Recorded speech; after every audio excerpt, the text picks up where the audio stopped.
नमस्ते। थर्ड आई में आपका स्वागत है।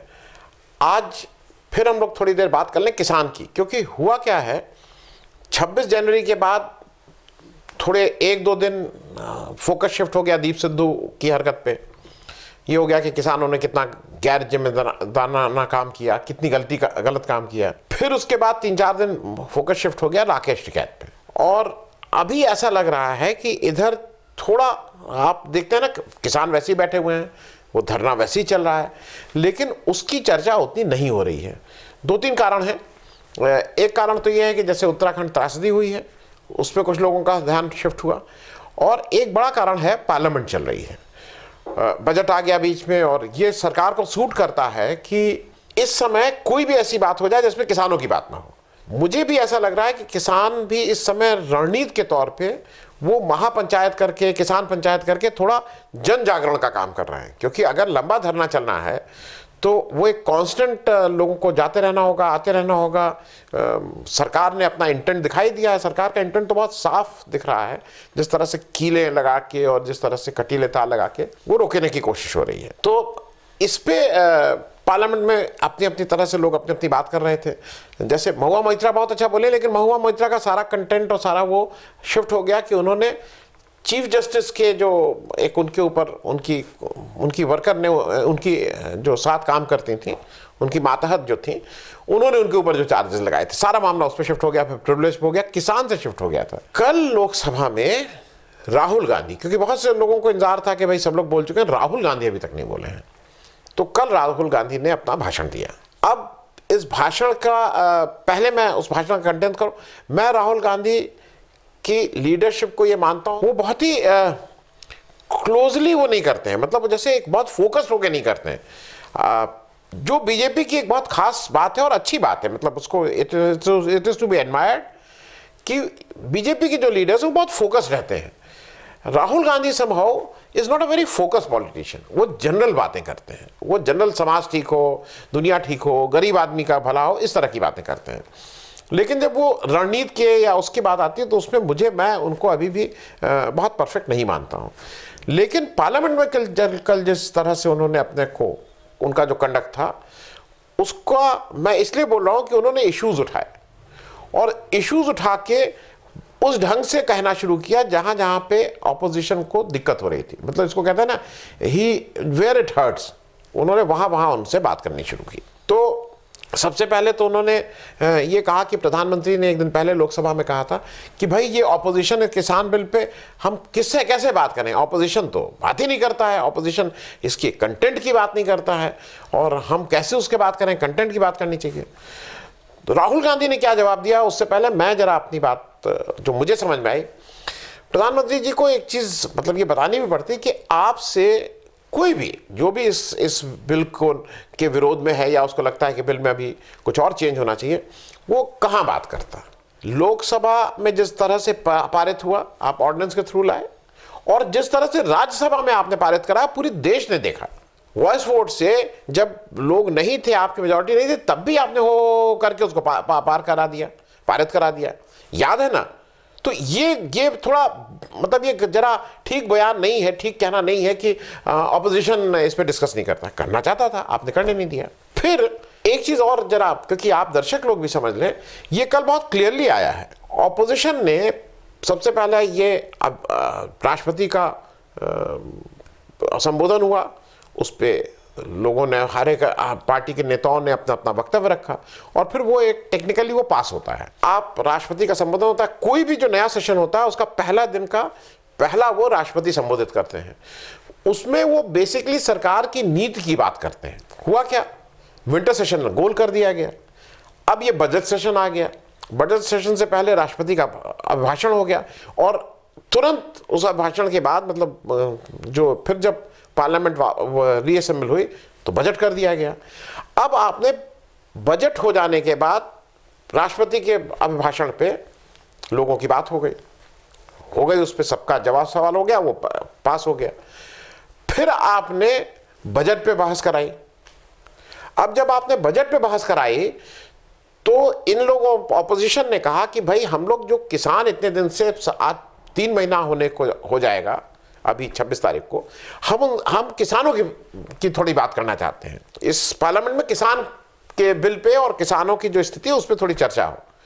सबसे बड़ी पंचायत है, पूरा देश देखता है, पूरा देश देखता है कि कैसे किसका क्या वो है, ओपिनियन है।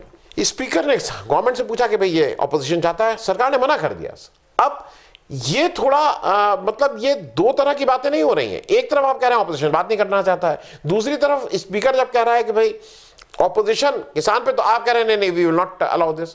तो ये गवर्नमेंट का मुझे लगता है कि दो तरह की बातें हैं। खैर, कल टेक्निकली राहुल गांधी खड़े हुए थे बजट पे भाषण देने के लिए, लेकिन वो बार बार उनको लोग कहते रहे भाई बजट पे आइए, कहे कि हाँ मैं अभी आ रहा हूं, मैं अभी फाउंडेशन बना रहा हूं, मैं अपनी बात का प्रस्तावना कर रहा हूं, मैं अभी आ रहा हूं, और वो अभी बताते हैं क्या क्या हुआ।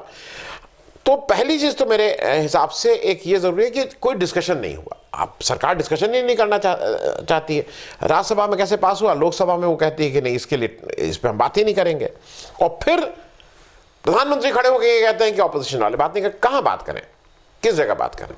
फिर मैं एक चीज और है कि जो कल जो भी हुआ उससे एक चीज बहुत स्पष्ट हो गया। आज का टेलीग्राफ आप लोग देखिएगा, मैं टेलीग्राफ को फॉलो करता हूं, और टेलीग्राफ को इसलिए करता हूं कि वो निष्पक्ष होकर अपनी बात कहता है। एक चीज बहुत क्लियर हो गई कि सरकार किसान बिल पे बात नहीं करना चाहती है। ये तो बहुत क्लैरिटी के साथ हो गया, क्योंकि राहुल गांधी जब ये सब बात कर रहे थे तो उसको कहीं ना कहीं वो उससे भाग रहे थे। अब राहुल गांधी ने वहां एक और चीज पकड़ी, हम दो हमारे दो। ये पुराना परिवार नियोजन का स्लोगन था, अगर आप लोगों को मतलब 30-40 साल पहले, और बहुत पॉपुलर था कि भाई एक परिवार में दो ही बच्चे होने चाहिए, इस तरह से। राहुल गांधी ने वहां से उसको उठाया और उन्होंने कहा कि जैसे उस समय था हम दो हमारे दो, उसी तरह से इस समय सरकार हम दो चला रहे हैं और हमारे दो के लिए चला रहे हैं। वो किसका है और क्या नाम है, ये उन्होंने कहा आप सब लोग समझते हैं, उसका नाम लेने की जरूरत नहीं है।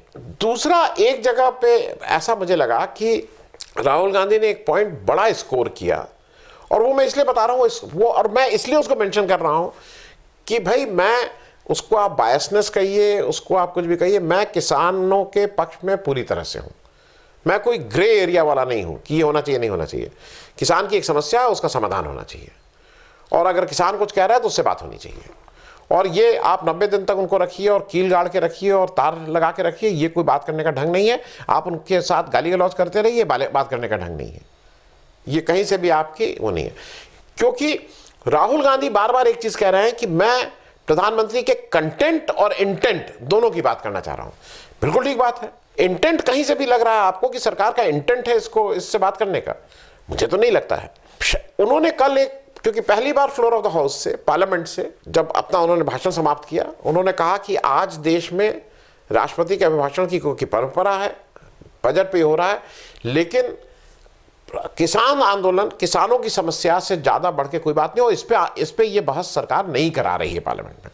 तो मैं इसलिए केवल किसान की बात करके अपनी बात खत्म कर दे रहा हूं। मैं इसके बाद बजट पे नहीं बोल रहा हूं। अब इसको कोई कहे कि वो रॉन्ग, भाई कोई रॉन्ग टैक्टिस करके कोई गाली गलौज नहीं कर रहे थे ना।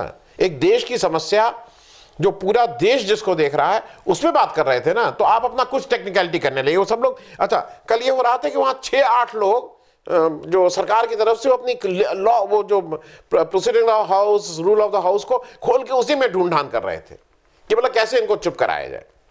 उस दिन कोशिश महुआ मैत्रा में भी की गई थी कि कैसे चुप कराया जाए। फिर कल रात में मैंने एक महुआ मैत्रा किसी शो पे आई थी, मैंने देखा महुआ मैत्रा का एक, पहले तो लोगों ने डराया, वो है टिपिकल है ना कि पहले सीबीआई ईडी ये सब, वो तो इनसे नहीं किया महुआ मैत्रा से। फिर उनको डराया गया कि आपके अगेंस्ट प्रिविलेज मोशन ले आएंगे। उसने कहा लाइए, वो तो बार बार कह रही है लाइए प्रिविलेज मोशन लाइए।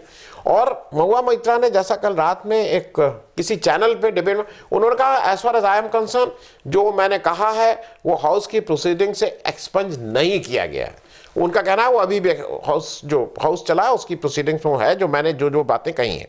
मैं इसको इसलिए कह रहा हूं कि जब राहुल गांधी ने जब अपना भाषण समाप्त किया तो उन्होंने मतलब मैं इसको एक ठीक बात मानता हूं, एक पॉजिटिव बात थी। टैक्टिकली वो किया, जैसे टैक्टिस में बीजेपी जब रणनीति चुनाव की आती है तो उसके और दूसरे पार्टीज के बीच में 1 और 10 का अंतर है। लेकिन पार्लियामेंट के फ्लोर पे कल राहुल गांधी ने जो टैक्टिकल काम किया वो ये, और टैक्टिकल भी किया और मेरे ख्याल में संवेदना भी थी। उन्होंने लास्ट अपना कंक्लूड किया और फिर कहा कि जो 200 से ज़्यादा किसान शहीद हुए हैं इस आंदोलन में, मैं उनके लिए 2 मिनट का मौन व्रत रखूंगा। पूरा ऑपोजिशन खड़ा हो गया। और इधर से मतलब मुझे कभी कभी लगता है कि ये सरकार की जो पार्टी है ये क्यों नहीं ट्रेंड है। आइडियली ये होता, राहुल गांधी की सारा जो उन्होंने मेहनत की थी उस पर पानी फिर जाता अगर सरकारी पार्टी भी खड़ी हो जाती इसमें और कहती हाँ भाई 2 मिनट का मौन रखा जाए, 2 नहीं 4 मिनट का मौन रखा जाए। राहुल गांधी धुल गए होते।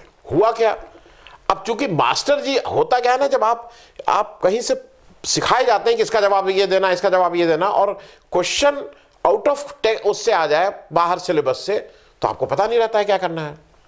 अब ये था कि राहुल गांधी को बोलने नहीं देना है, ठीक है, लेकिन ये नहीं कहा था कि अगर वो श्रद्धांजलि दे तो क्या करना है।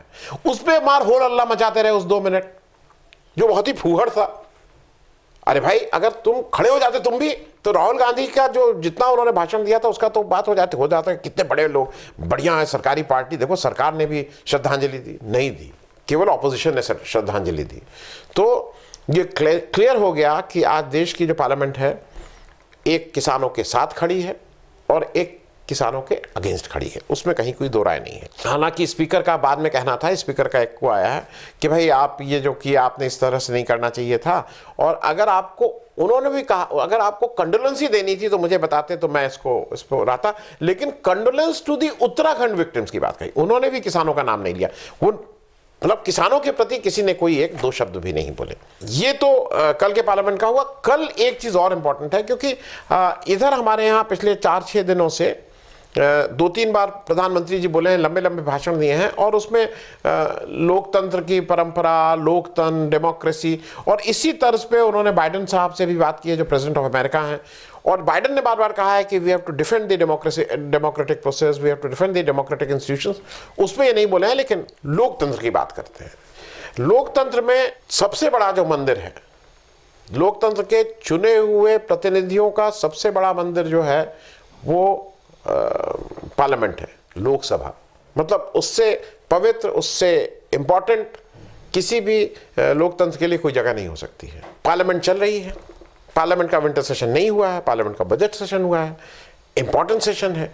एक चीज बताइए, अच्छा अभी देश में क्या हुआ, एक उत्तराखंड की त्रासदी है, सब लोग देख ही रहे हैं। किसानों की त्रासदी को सरकार त्रासदी नहीं मान रही है, लेकिन किसानों का भी एक समस्या चल रही है, उसका समाधान नहीं निकल रहा है। हमारे गृह मंत्री अमित शाह साहब पार्लियामेंट छोड़ के, मतलब ये कहीं हो सकता है। नंबर 2 जैसे उनकी पोजीशन है, सबसे ताकतवर आदमी है प्रधानमंत्री के बाद उस कैबिनेट में। कहने को ठीक है नंबर 2 पे शायद राजनाथ सिंह को बिठाया जाता है, लेकिन वो अदरवाइज सबको पता है कि सबसे ताकतवर आदमी है। वो पार्लियामेंट छोड़ के चुनावी रैली में चलेगा बंगाल। ये कहीं किसी भी मॉरलिटी के हिसाब से, किसी भी लोकतांत्रिक परंपरा के हिसाब से, जिसका लोकतंत्र का मंदिर का, ये कहीं संभव है? इसका मतलब आप नहीं, आपके लिए बहुत क्लियर है कि पार्लियामेंट और चुनाव की रैली के बीच में अगर आपको चुनना है तो आपने चुनाव की रैली चुनी, आपने पार्लियामेंट की डिबेट, पार्लियामेंट में रहना नहीं चुना। ये एक आपके कंडक्ट को दिखा रहा है। और वहां पे भी जब आप गए तो वहां पे क्या हुआ है वो मैं आपसे इसलिए कह रहा हूं क्योंकि मैं बार बार ये कहता हूं, और मेरे कुछ लोग जब उसमें होते हैं तो कहते हैं भाई आप क्यों ये कहते हैं। मैं कहता हूं क्योंकि ये इसलिए मुझे बार बार कहना पड़ता है क्योंकि मैं प्रैक्टिसिंग हिंदू हूं, मैं सनातनी हिंदू हूं। और मुझे अफसोस होता है जब जय श्री राम को एक युद्ध घोष के रूप में, एक चुनाव के वादे के रूप में यूज किया जाता है। मेरे हिसाब से जय श्री राम पवित्र हैं, व्यक्तिगत हैं, मेरा जो भी मैं उनको, उससे मुझे बहुत ताकत मिलती है, साहस मिलता है, लेकिन उसको चुनाव के लिए यूज करना, उसको युद्ध घोष के तौर पे यूज करना निहायत ही गलत बात है। कल एक उन्होंने नया स्टाइल, मैंने नया स्टाइल, आप लोग भी समझ लीजिए, जय श्री राम जय श्री राम जय जय श्री राम। क्योंकि जो उद्घोष की बात हो रही है, ये उद्घोष मतलब मेरे हिसाब से भक्ति से ज्यादा, भक्ति रस से ज्यादा वीर रस इसमें से दिखाई देता है। खैर ये अपना हुआ है, लेकिन मुझे इस बात का दुख है कि हम अपने मर्यादा पुरुषोत्तम को इलेक्शन के लिए यूज करने लगे। क्योंकि देखिए, आप इलेक्शन में जब जाएंगे और इलेक्शन के लिए यूज करेंगे तो मानी हुई बात है कि आपके पक्ष में जो वोट नहीं दे रहा है, आपके विपक्ष में दे रहा है, वो आपके स्लोगन को ही कुछ ना कुछ काउंटर करेगा। अब आप उसको जबरदस्ती उसके मुंह में कहेंगे नहीं नहीं अगर नहीं कर। अब आप वहां जाके कह रहे थे कि ममता बनर्जी को मैं जय श्री राम कहलवा के रहूंगा। अरे ममता बनर्जी जब भी मरेंगी अमित शाह साहब, तो उनका हिंदू रीति रिवाज से, आज वो हिंदू हैं, हिंदू रीति रिवाज के हिसाब से ही उनका अंतिम संस्कार होगा। हम सब लोग जो भी हिंदू हैं, वो जब अंतिम होगा तो रामनामी हम उड़ा के हम शमशान की यात्रा करेंगे। तो ये किसी आपको और किसी को ये बताने की जरूरत नहीं है। एक चीज जरूर है कि आप अगर इतना ज़्यादा जानना चाहते हैं कि आपने कल वहाँ ये भी कहा ममता बनर्जी के भतीजे के बारे में कि वो कहाँ से आ गए, कैसे आ गए, तो एक क्लिप देख लीजिए। अरे गुजरातना अमितभाई शाह जे गृहमंत्री एमनो दीकरो जय शाह, जेने कदी क्रिकेट में स्थान नहीं लीधु, क्रिकेट रम्या है कि नहीं ये तो मैंने खबर नहीं, कारण के पेपर में तो कदी आयु नहीं, मीडिया द्वारा मैं जाण्यु नहीं। अने अचानक थी आटलो मोटो वहीवट क्रिकेट कंट्रोल बोर्ड नो, अने एवी तो शू एमने भाई डिग्री आवी गई कि जेनो उपयोग सरकार करी रही है ने एमने भाजपा तरफथी के गमे ते तरफथी अनुमोदन मळतुं होय अने क्रिकेट बोर्डना प्रमुख सुधी माणस पहोंची सकतो होय, तो मने एवुं लागे छे कि पार्टी बे बाजू चाली रही है। ये क्लिप किसी विपक्ष वाले की नहीं है, ये क्लिप हिंदुस्तान के प्रधानमंत्री नरेंद्र मोदी जी के भाई की है। ये क्लिप 10 साल पुरानी नहीं है, ये क्लिप 4, 6, 10 दिन एक आध हफ्ता पुरानी है। और इसमें वो जो अमित शाह के पुत्र जय शाह साहब के लिए पूछ रहे हैं कि भाई वो बीसीसीआई के सेक्रेटरी हो गए हैं, और ये बहुत से हम सब लोगों के मन में ये है कि वो कहाँ क्रिकेट खेले, उनका क्रिकेट में बॉलर थे कि बैट्समैन थे कि विकेट कीपर थे, कि मतलब क्रिकेट से कैसे एसोसिएटेड थे। जैसे कुछ नेता लोग, जब मैं बात कर रहा था, मेरे जैसे कीर्ति आज़ाद सबको पता है कि ये लोग तो क्रिकेट खेलते ही हैं, लेकिन एक नाम मुझे बहुत ताज्जुब हुआ, वो ओवैसी जो है वो बहुत अच्छे क्रिकेटर थे और ठीक ठाक लेवल तक खेले हुए हैं। ये मुझे जब मैं कहीं उनके बारे में पढ़ रहा था तो मैंने देखा। खैर, जय शाह साहब किस लेवल पे खेले, स्कूल लेवल पे खेले, अंडर 15 खेले, यूनिवर्सिटी खेले, रणजी खेले, दिलीप ट्रॉफी खेले, ये जरा हम लोगों को भी अगर पता लगे तो अच्छा लगेगा कि देश का, जैसे सौरव गांगुली चेयरमैन, हिंदुस्तान की शान, उसी तरह से अगर जय शाह साहब कहीं खेलें तो एक कॉन्फिडेंस और आएगा कि क्रिकेट बहुत सुरक्षित हाथों में है। तो वो भी अगर थोड़ा अमित शाह साहब बताएंगे तो ये अच्छी बात होगी। 2 बातें कह के जल्दी से इस बात को खत्म करूंगा। कल लाइव में हुआ तो देखता हूं, कल लाइव में बात हुई तो इस पर विस्तार से बात होगी। एक तिब्बत में धर्मशाला से दिल्ली की यात्रा, एक सुन्नू नाम के जो उनके एक्टिविस्ट हैं, जो अंग्रेजी में पोएम लिखते हैं, अंग्रेजी में बहुत सी लेख लिखते हैं और तिब्बत आंदोलन के लिए काफ़ी कार्यरत रहते हैं, उन्होंने कल अपनी धर्मशाला से दिल्ली की यात्रा शुरू की है और उसमें बहुत सी चीज़ें बता रहे हैं कि हिंदुस्तान और तिब्बत क्यों पास होने चाहिए, क्यों हम लोग एक साथ हैं। मैं उसका उस यात्रा का जहाँ जहाँ मुझे मिलता जाएगा मैं आप लोगों से शेयर करता रहूँगा। और दूसरी बात, सोशल मीडिया को लेके एक नई तरह की बात हो रही है अभी देश में। एक नया ऐप आ गया है कू, उस पर भी कल जब मौका रहेगा तो उस पर बात करेंगे। अभी फिलहाल मुझे ऐसा फिर से इस अपील के साथ कि किसानों के जो भी आंदोलन है, जो भी उनकी समस्या है, उसका समाधान जल्दी निकालिए। देश हित में, किसानों के हित में और हम सबके हित में ये आवश्यक है। धन्यवाद। अगर आपको दी पब्लिक के कार्यक्रम पसंद आते हैं तो इन्हें लाइक करें। अगर आप इस वीडियो को YouTube पर देख रहे हैं तो चैनल को सब्सक्राइब करें, और अगर आप इसे Facebook पर देख रहे हैं तो दी पब्लिक के पेज को लाइक करें। अगर आप चाहते हैं कि हम निष्पक्ष पत्रकारिता को जारी रखते हुए आपसे जुड़े मुद्दों पर सवाल उठाते रहें तो हमें सहयोग करें। आपका छोटा से छोटा सहयोग भी इस मुहिम को जारी रखने में हमें ताकत देगा। डोनेट करने के लिए डिटेल्स जो हैं वो डिस्क्रिप्शन बॉक्स में दी गई हैं। धन्यवाद।